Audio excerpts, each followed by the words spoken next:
If you've ever been to France, you will know that that country is gorgeous. They've got mountains and beaches, beautiful countryside, food, wine. It's just lovely. Today, you're going to meet Benjamin, who is French and moved from France to England and then decided New Zealand was the place that he wanted to call home. I mean, I don't know if you agree with this or not because you're French, so I don't want to offend you, but I've got to say France is beautiful and it is gorgeous, but if you put them, New Zealand and France, side by side like that, I think the Kiwis are a little bit more... Let's go and find out why you would leave France and come to New Zealand. It's a Drama, coming to you from Taranaki, New Zealand. Hello. Daddy, I love him! Mother thanks you. Right, Mr. DeMille, I'm ready for my close-up. Hello, Ben, and welcome to the podcast. I am so excited to finally have you on here and chat with you. Thank you very much, Liz, for having me, and very much looking forward as well to have these conversations. So I'm going to jump straight in. I've got so many questions to ask you, and I know it's Saturday morning, you've got little kids, and I really, really appreciate the fact that you've given up your time to come on and chat to me on Zoom. So I'm going to jump right in, and can you just say who you are and where does that lovely accent come from? And just tell us a bit about yourself and your family. Yes, of course. So first, yes, lovely accent. I'm not sure about that, but so I'm French originally. I grew up in Nice, in the south of France. I've spent the last 16 years actually in the UK, in Manchester for most of it. 3 months ago, we relocated to New Zealand, to Auckland.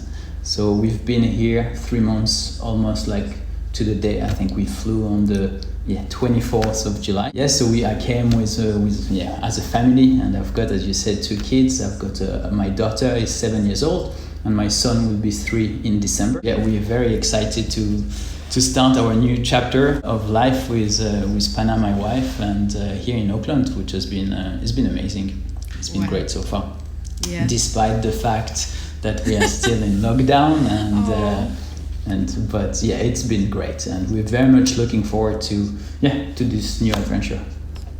Right, well, we're going to talk about your Auckland. I cannot talk about timing, but we're going to talk about that in a minute. But so your life in Manchester, you're living in Manchester. How old were you when you moved from Nice to England? I was 22, 23. 22, 23. And you moved to England for what reason from France? So I moved mainly because I wanted to undertake and continue my study in England. I thought at the time that was my ticket to be able to work everywhere in the world, to study abroad and be able to then, accumulate enough English experience for me to be able to travel the world and work everywhere in the world, basically. So that was one of the reasons why I moved. And I met Pana at university, and then we decided to build our life together in England, mostly in Manchester. Few times throughout our time together, we've been together like 15 years or so. We thought about moving to France, moving to Thailand because she's originally from Thailand. We thought of moving to Canada at some point, mainly because a part of my family is in Montreal. So I know Montreal quite well. I've spent many summers over there, and this is a country that would work well for us for many reasons, because we spoke both English and French and also Thai to the kids. So being in Canada could have been a very good opportunity and very good country for us as well. But we decided for many reasons that we will set on New Zealand, and this is what we've decided last couple of years ago, but everything accelerated last year in the middle of our lockdown in the UK. Right, okay. So what is your job? What do you do for your job? So I work at the university. I work at AUT. So it's thanks to my job that we've been able to come here, first on a critical worker visa, and now we've transitioned onto a more permanent visa, obviously, which is important for to settle down. It was quite important to have that sorted quite rapidly, and it's very much thanks to AUT and thanks to my job that we were able to come here. So very grateful for that. So when you say you work at the university, are you a lecturer, a teacher, or what is it you do at the university? Yeah. Yes, that's right. So I'm associate professor. I do teaching. I do research. I do engagement with organizations in supply chains and in operations and manufacturing. Right. Okay. So let me just get my head around this. So you're living in Did you like living in Manchester? What was your life like in Manchester? Oh, we loved it. I loved it. So we lived in the city. We live by one of the marina in Manchester city centre, which is beautiful because you have all the boats in and out. It's very peaceful, and there's only like I would walk to work. Pana would work to work as well. The kids would ride their bike across the marina to go to school or nursery. Oh. So we loved it. We built a very convenient life for us. And if it wasn't for the weather, I'd say that was like an amazing life. And we had lots of friends that we've met throughout the years. We had we had our habits and routine, which was great. We had all the kids' activities sorted, so we had a very comfortable and good life in Manchester. And but yes, I mean, I feel it's nice to create change sometimes. I think through change you can have new opportunities. You can create new things. So we knew that at some point we wanted to move. We've loved Manchester and our life in the UK, but I think always we thought, okay, we'll not spend our life there. So yeah. It's funny, isn't it? I think if you moved from France to England, and like you say, you've got family in Canada and Thailand. There's something in you, isn't there? If you're a traveller like that, you can never seem to I can't. You can never find that place where it's like, okay, this is it. There's always that thing in your mind that you're like, oh, but we could try there or we could try that. And it's a weird thing to explain to people, isn't it? Because you're like you say, your life in Manchester sounds idyllic. Your kids are walking to school and like you've got your friends, and all right, the weather's a bit rubbish probably, but it's just, let's not lie. But yeah, it's just, I wonder what that thing is in you that just thinks, oh, but what about New Zealand? It's fascinating talking to people who have this thing in them that they just want to move, just try new things. Yeah, well, I can say that it wasn't easy to make the decisions, even if we kind of preloaded it as much as possible. I remember when we started to first really talk about New Zealand seriously, it was in 2017, I think, and we knew we were going to have 2017, I think. Yeah, we knew we were going to have our second child, and we were thinking, well, that's a milestone in by itself, and so it's an opportunity to reflect and think, okay, now we need to plan for the medium term. And I think this is when we started to really seriously consider New Zealand. We've always wanted to go and on holiday to New Zealand, but this is when we seriously considered. And during, it was in July last year, in 2020, when I saw this job opportunity, and I thought, okay, we just need to apply, because this is the actions that will let us do the research and let us really visualize ourselves, okay, because now it's become concrete. Now I've applied for a job, so that means that this is our intentions. So throughout this process, it wasn't very easy, of course, and you think about everything, you start to plan and visualize, and it wasn't given because at the time, and still it is the case, but New Zealand had the border closed, so it was quite tricky to be able to get the visa and to get the job, of course. Yeah. But in December everything accelerated. I got the job offer, and this is why we said, okay, we'll just we have to do it. It feels just an amazing opportunity. We don't know if we'll have this opportunity, again. So we just need to grab it and just go for it. And I think, the context of us being, in the pandemic, you have more time to reflect. This is a chance to say, well, maybe, when you have a chance, you just need to grab it now, because we don't know how things are going to turn out. Yeah. So all that make us just go for it. How old are you, Ben? 21. 21. No, I'm joking. No, I'm joking. I believed you. No, I'm 38. 38, right. So it's still that lovely age, isn't it? That you've got experience, you're wise, but you've still got a lot of years, to. I was just thinking then, I wonder if it had something to do with your age that, let's go for it. I was like 36, I think, when I came over, so similar age. It's just like that. Yeah, what have we got to lose, sort of thing. Had you ever been to New Zealand before? No, we haven't. Actually, Right. we had planned to go in 2020, for the summer 2020, because what we like to try to do when we go to Thailand is go and use Bangkok as a hub to travel somewhere else. Yeah. So the plan, the initial plan was in 2018. In 2019, when we last went to Thailand. Now my memory of the years is just, Yeah, it does that, doesn't it? Yeah, but in 2019, when we were last time in Thailand, we were supposed to go to New Zealand, but because Rio was only like 8 months old, we thought, well, in New Zealand it's best to wait when he's a little bit older, Yeah. So we said, okay, maybe in 2020. And 2020, we were quite keen. Fly to Thailand, spend a week, and then fly and spend 2 weeks. I know 2 weeks is not that much, but it's better than nothing.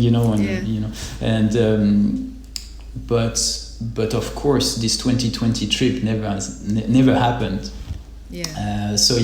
First time in New Zealand. Yeah, first time in New Zealand. And what was your thought? How did you picture New Zealand to be? What was your what's the word? Not impression. Preconceived idea of New Zealand. What you expecting from New Zealand? Yeah, I don't know. I think I don't have like that very strong expectations. I just want to try to see and discover it. Yeah. But obviously, you see a lot of things about New Zealand. And when we had decided to move, we did a lot of research through the internet, through all the amazing resources that you guys are producing and putting on the internet. We watch so many documentaries, BBC type of documentaries, so we had these visions of New Zealand. Now I cannot say that I've seen much of New Zealand. I've seen the hotel in Rotorua when we were in quarantine. And then I've seen Auckland and the area of Auckland, but we haven't seen much yet, because of the current restrictions. But everything that I had imagined is what I'm experiencing. Big, strong nature that sees you really. That it's amazing, where people are very friendly and maybe more easygoing than what we used to in Western Europe. You have this big space, empty spaces, these amazing long, beaches, and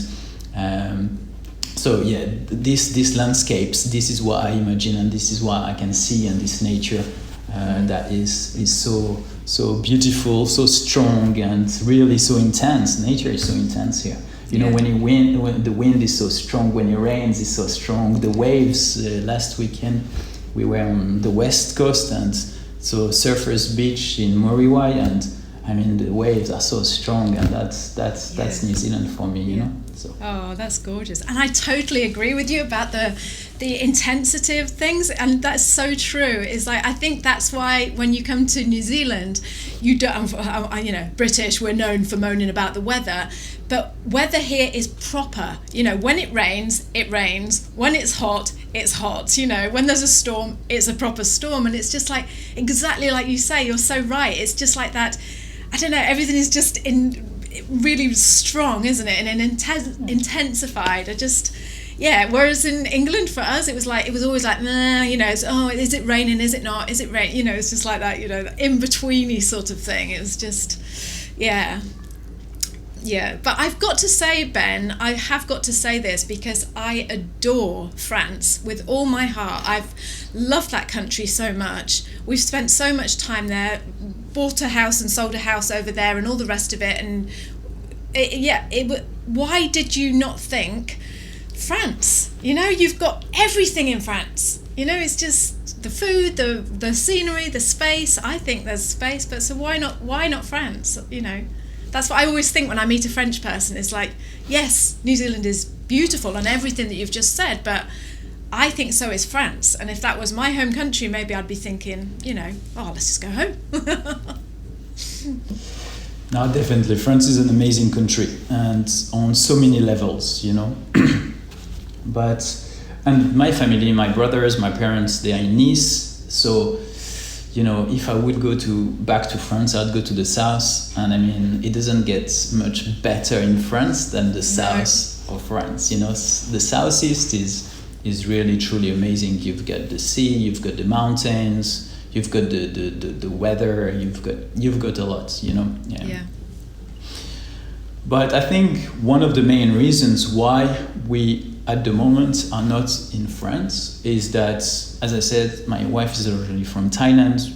The kids were born in the UK. At home we speak French, we speak Thai, we speak English, but the kids are mainly educated in English.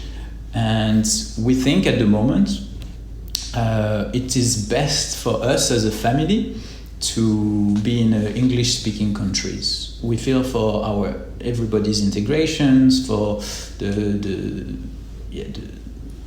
integration, I think, of the family on all level. It's best for us to be in English-speaking countries. So this is one of the main reasons for which, at the moment, we are not in France or in Thailand. Yeah, Thailand again, another beautiful country. Yeah. I've got to say, Ben, I mean, I don't know if you agree with this or not because you're French, so I don't want to offend you, but I've got to say France is beautiful and it is gorgeous, but if you put them, New Zealand and France, side by side like that, I think the Kiwis are a little bit more easygoing than the French. The French are a little bit strict when it comes to things you're allowed to do, and you know, just I just remember being there, and you're not allowed to cut your grass between 12 and 3 or something like that. You know, it's like you're not allowed to paint your house unless you get permission, or I don't know. But there's lots of. I feel like I love France, and I'm just joking with you here, but there is that feeling of sorry, you know, bloody French, but no, it's that feeling of ease. I don't know.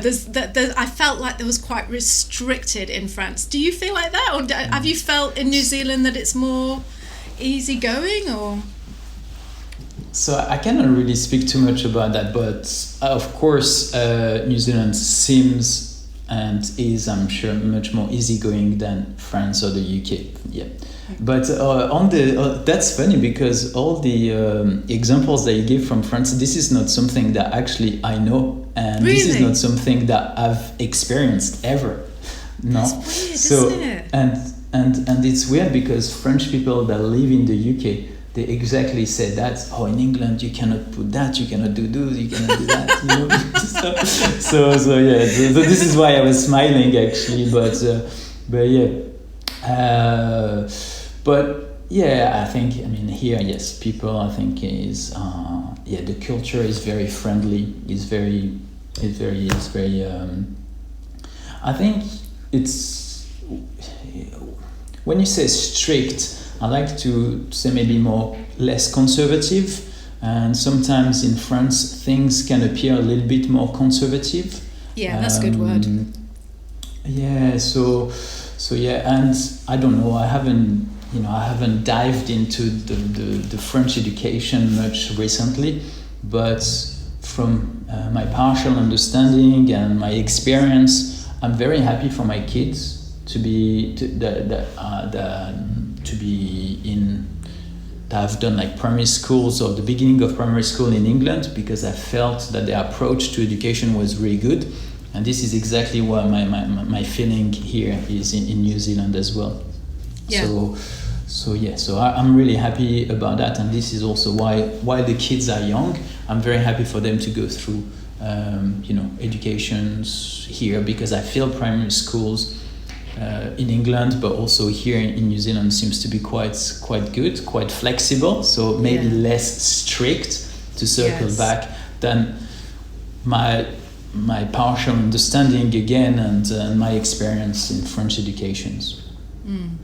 That's interesting you should say that, because we've got another member on our private community, Victoria. She's just moved to Wellington with her kids, and she just said they've started school. They're older than yours, 12 and I think 8, but she just said they've started school, and she said there's not like this massive emphasis on homework, it's really laid back, and I just thought, I remember thinking that, because when my kids were at school in the UK, it was like they had literally hours of homework, and they were so young, and they had a lot of homework. And then I came to New Zealand, and it was so refreshing that it wasn't that, I'm not saying they don't do homework, but it wasn't that intense pressure, So just that laid back feeling of the education that your kids are getting in New Zealand, I think is great. Yeah, I agree. But in England as well, I really liked. So Kira finished year 2, so only she went reception year 1, year 2, and I really liked her school, and I really liked the way they were approaching learning and teaching. So yeah. Sounds like you had a really, really lovely, positive experience living in England. That's great. Yeah. And Manchester as well, the north, it's just lovely, isn't it? Really nice people, friendly, warm people, so that's lovely. Absolutely, yeah. Just going back to the kids, Ben, because again, in the chat in our community, we had someone asking, when did you tell your kids we're moving to New Zealand? Because some of these people they aren't moving for a year or so, and they were saying, do we tell them now and get them all excited or worried, whatever their response would be? What did you do with your 7-year-old? How soon to move into New Zealand did you say to your 7-year-old, we're going to be moving to the other side of the world? How did you do that? Very good questions, and so one of my principles is to be super transparent with everybody, but especially with my kids, right? So actually, we told them that, even before the project was concrete, we told them, we spoke about that we might not stay in the UK forever, and we talked to them, and when we traveled, we talked to them, and mainly to Kira, because Rio was still quite young. So we explained to her that we were applying for jobs. Now I'm applying for jobs that might create opportunities. I don't know if it's going to happen. I don't know how soon. So we started to talk to her really from the beginning, And then when things got concrete, then we would share everything. This is our thinking. This is when we think we're going to go. This is, how we think life is going to be over there. There will be challenges, of course. You'll miss, you'll change everything, but everything is going to work out, So, and Kira, from the get-go, she was so excited. She was really, really excited. She loved it. So back in July and August, when once I applied and we really started to think and visualize ourselves living there, we watched so many long documentary on TV, and she would love them, and so this is how we've told them. Even our son Rio, he was just 2 years old, and he already knew about New Zealand, and he could point on the map where New Zealand was and things like that. So this is how we approach communications with our kids. And she was she was always very excited. It got a little bit complicated towards the end, at the end of the year with her friends, and but you know, she was still excited. We got to New Zealand, went through MIQ, and all the time she loves school. Kira, she really enjoys school, and she in England, she didn't have much school in the past 18 months or 19 months because of the different lockdown and everything. And something that we were telling her all the time is, you know, as soon as we arrive, go back to school, meet new friends, and I think she was really much looking forward. And that's the only part that I'm a bit sad about, is that 6 days or 7 days after we came out of MIQ, we went into a lockdown, and it doesn't look like she's going to go back to school anytime soon now, you know, in Auckland. Really? And this is the only things that is a bit heavy for me, because it's nothing we can do about it. But you know, she's one of these kids that she likes to interact with other kids, and she loves school, she loves learning, and she's doing fine. I mean, she's doing amazing. But that's the only thing that I wish it was a bit different, and especially because, and I wouldn't have known, but you know, we sold her so much on you go back to school as soon as we arrive and things like, you know, so. So just to clarify, so you come to New Zealand, you're here 3 weeks, was it? And then the country and Auckland went into lockdown. Were you not even 3 weeks? Yeah, 3 weeks. 3 weeks, but 2 weeks in MIQ. So you had a week of normality. 6 days. 6 days. Yeah, 6 days. And then it just went to into find lockdown. a house, to do all the admin stuff. Unfortunately, you know, we didn't relax, because we could have said, well, you know, building up to the move in the UK, that was like solid 3 months. That was a bit crazy, right? In the middle of COVID and everything. And then, the MIQ, you know, it's an experience. Some people might, you know, find it easier than others. For me, it was quite hard, I must say. But we could have said, well, we're going to relax a bit. We're just going to take it easy for a week or so before we get, you know, getting stuck in all the admin and things. But we didn't. We said, okay, we come out and then we do everything. So before I start my work, we go on holiday to Rotorua, because we stayed in MIQ there, and I just want to experience it now, you know, even more than before. So fortunately, we approached it like this, because we viewed enough houses in 5-6 days to be able to make a choice, and we had, you know, booked and bought a car, even though we were not able to collect it, but we had that. We've sorted all the bank and all the admin stuff. Unfortunately, we had done that because in level 4 it was really difficult to get anything done. So I'm just grateful that we took that way, and then. So you're in level 3 now, aren't you? Yeah, we're in level 3. So no school. Can you go to other? I can't. It's terrible, isn't it? Because we were in. It wasn't so long ago that we were in level 4 and level 3 as well. It's just like, so what can't you do now? Our restaurants, cafes are all closed, aren't they, and things like that. Yeah, you can take away. You can take away. Away. So that's good. So what are you doing about school? You're just homeschooling.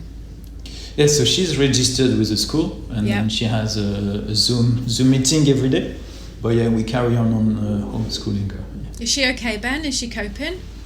Oh yeah, she's very good. I mean, she just, you know, I think when you're 7 years old and your life just been transformed, you just want to get on and meet new kids. You know, she's desperate. She misses her friends. She misses her friends, of course, back here in Manchester. But I think but she's doing ever so well. You know, she's very good. That's good. And we're all good. Morale is really good, actually. You know, I mean, it hasn't been smooth. It hasn't been easy by any stretch of the imagination. But we are all good and super happy to be here. And at the weekend, we just feel like we're on holiday. You know. Do you know what I love about you, Ben? I love you being in our group, and I love your positivity, because let's not beat about the bush. You've moved to New Zealand, you're in lockdown, your kids can't see any friends. Not only that, you're living in a rented accommodation. People won't know this because they just see this lovely white room behind you, but you have got nothing, because your container with all your toys and furniture and clothes and blah blah blah is still in the UK, and it hasn't been shipped, has it? That's correct. You're gonna really succeed in New Zealand, because you've got such a positive attitude. I love it. It's infectious. I just think you're brilliant. Honestly, it's great, Ben. Thank you very much. Thank you. It means a lot to me, but we